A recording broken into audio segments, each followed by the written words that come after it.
लेकिन शुरुआत सबसे पहले बलूचिस्तान लिबरेशन आर्मी के उस वार की ही करेंगे जिसने पाकिस्तान को लाचार कर दिया है। दरअसल ट्रेन हाईजैक के मामले में पाकिस्तानी सेना का ऑपरेशन लगातार जारी है, लेकिन चुनौतियां बहुत बड़ी हैं पाकिस्तानी सेना के सामने। पाक आर्मी लगातार रेस्क्यू कर रही है। कोशिश यही है कि जल्द से जल्द उन सभी लोगों को छुड़ाया जाए जिन लोगों को बलूचिस्तान लिबरेशन आर्मी की तरफ से कब्जा लिया गया है। 104 रेल यात्री ऐसे थे जिनको बीएलए ने रिहा किया है, लेकिन अभी भी कई सैनिक ऐसे हैं जो बंधक बने हुए हैं। बीएलए के 16 लोग मारे गए हैं इस ऑपरेशन में भी बड़ी जानकारी। पाकिस्तानी सेना के 30 जवान ढेर हुए हैं इस मुठभेड़ में। आपको बता दें, रेलवे ट्रैक उड़ा दिया गया है बलूचिस्तान लिबरेशन आर्मी की तरफ से, और ये अब तक का सबसे बड़ा हमला है बलूचिस्तान लिबरेशन आर्मी का। 104 लोग ऐसे थे जो सामान्य नागरिक थे, उनको लिबरेशन की तरफ से छोड़ दिया गया, लेकिन पाकिस्तानी सेना के जवानों को अभी भी लिबरेशन की तरफ से बंधक बनाया गया है। पाकिस्तानी सेना का ऑपरेशन लगातार जारी है और कोशिश यही है कि जल्द से जल्द उन सभी पाकिस्तानी सैनिकों को छुड़ाया जा सके जो पाकिस्तानी सैनिक इस वक्त इस रेलवे हाईजैकिंग में बलूचिस्तान लिबरेशन आर्मी ने बंधक बनाकर रखे हैं। दो तस्वीरें, ये वही ट्रेन है जिस ट्रेन को हाईजैक किया गया। तकरीबन 200 से 300 लिबरेशन आर्मी के लोग पहुंचते हैं इस ट्रेन पर, ताबड़तोड़ हमला करते हैं और इस ट्रेन को पूरी तरह से अपने कब्जे में ले लेते हैं। ये दूसरी तस्वीर वो, क्योंकि जो आम नागरिक थे उन लोगों को लिबरेशन की तरफ से छोड़ दिया गया है और ये संदेश भी बिल्कुल साफ है। चलिए इस बीच इन तस्वीरों से जुड़ी एक और खबर आपको बता दें। बलूचिस्तान हाईजैक से जुड़ी बड़ी खबर हम ब्रेक कर रहे हैं। दरअसल ट्रेन में पाकिस्तानी सेना के कई सैनिक मौजूद हैं।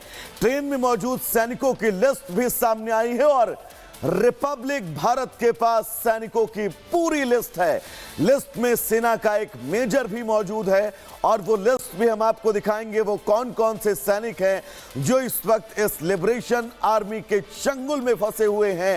इस ऑपरेशन के बीच तमाम मुश्किलें, क्योंकि बलूचिस्तान के लोग, बलूचिस्तान की ये आर्मी जो पैरेलल खड़ी की गई है पाकिस्तानी सेना के सामने, वो इसलिए क्योंकि वो चाहता है पाकिस्तान का नक्शा बदले, बलूचिस्तान एक अलग देश बने और इस अलग देश को पूरी तरह की स्वतंत्रता हो। और हमने तमाम वो प्रदर्शन भी देखे बलूचिस्तान के अंदर, तमाम विरोधों का वो स्वरूप भी देखा, लेकिन ये अब तक का इस कार्रवाई के बीच सबसे बड़ा लिबरेशन आर्मी का हमला।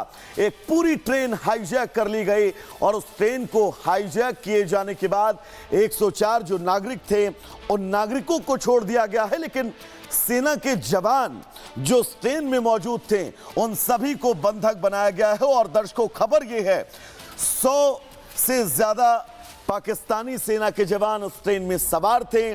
30 जवान ढेर हो गए हैं। बीएलए के 16 लोग भी मारे गए हैं।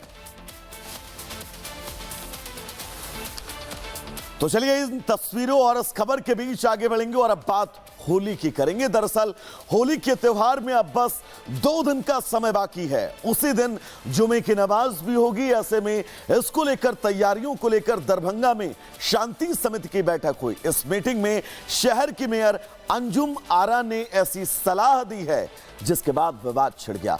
क्या कुछ कहा है अंजुम आरा ने और इस पूरी बयान के बीच बवाल और विरोध किस बात का है, इस रिपोर्ट में आपको बहुत विस्तार से बताएंगे।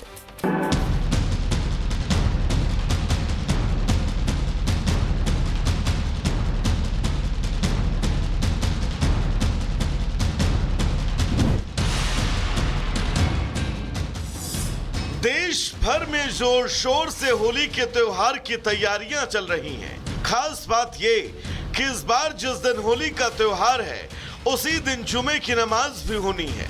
ऐसे में होली और जुमे की नमाज एक ही दिन होने को लेकर प्रशासन के सामने बड़ी चुनौती है।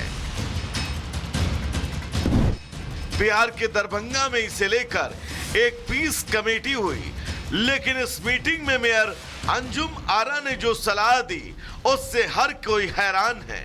12:30 से 2 बजे के बीच में थोड़ा होली को रोका जाए, मतलब बीच में 2 घंटा का ब्रेक होना चाहिए। दरअसल दरभंगा निगम की मेयर अंजुम आरा शांति समिति की बैठक के लिए पहुंची थी।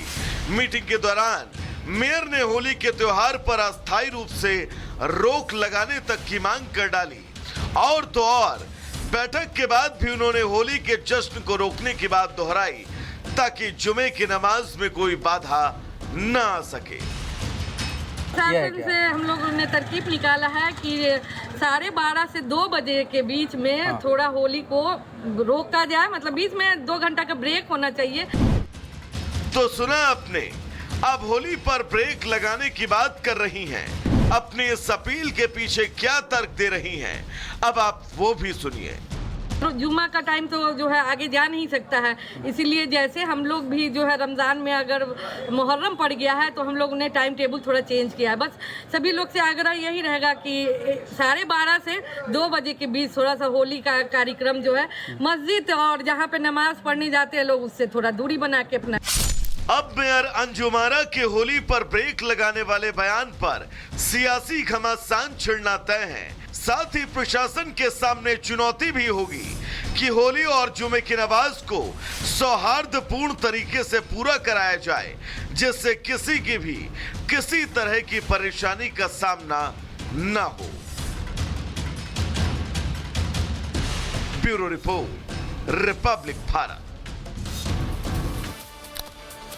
तो चलिए अब आगे बढ़ेंगे। दरअसल औरंगजेब को लेकर अब महाराष्ट्र समेत देश भर में सियासी उबाल है, और सियासी उबाल के बीच सबसे अहम यह है कि तमाम हिंदूवादी संगठन अब ऐसे खुलकर सामने आ रहे हैं जो ये चाहते हैं कि महाराष्ट्र के औरंगाबाद में बनी औरंगजेब की कब्र को निस्तानाबूद कर दिया जाए। तो वहीं एक धड़ा ऐसा है जो औरंगजेब की कब्र के साथ साथ औरंगजेब का महिमा मंडन करते हुए थक नहीं रहा है।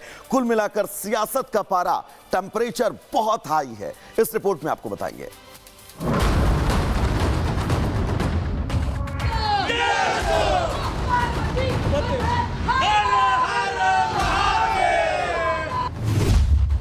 मुगलों के सबसे क्रूर बादशाह औरंगजेब को लेकर बवाल मचा है। महाराष्ट्र से औरंगजेब की कब्र को गाड़ फेंकने की मांग थमती नहीं नजर आ रही। पहले शिवाजी महाराज के वंशजों ने इसकी मांग की, फिर मुख्यमंत्री फडणवीस के बयान से इस मांग को मजबूती मिली, और अब हिंदूवादी संगठन भी औरंगजेब की कब्र हटाने की मांग को लेकर मोर्चा खोल रहे हैं। औरंगजेब की कब्र पर बुलडोजर प्रहार का खतरा मंडराने लगा है। संभाजीनगर के लोगों और हिंदूवादी संगठनों ने इसके खिलाफ जोरदार प्रदर्शन किया और औरंगजेब की कब्र को जल्द से जल्द ध्वस्त करने की मांग दोहराई। जिस औरंगजेब ने, जिस औरंग्या ने धर्मवीर छत्रपति संभाजी महाराज को 40 से 42 दिन तक तड़पाया है, उस औरंगजेब की कब्र, उस औरंग्या की कब्र छत्रपति संभाजी नगर में से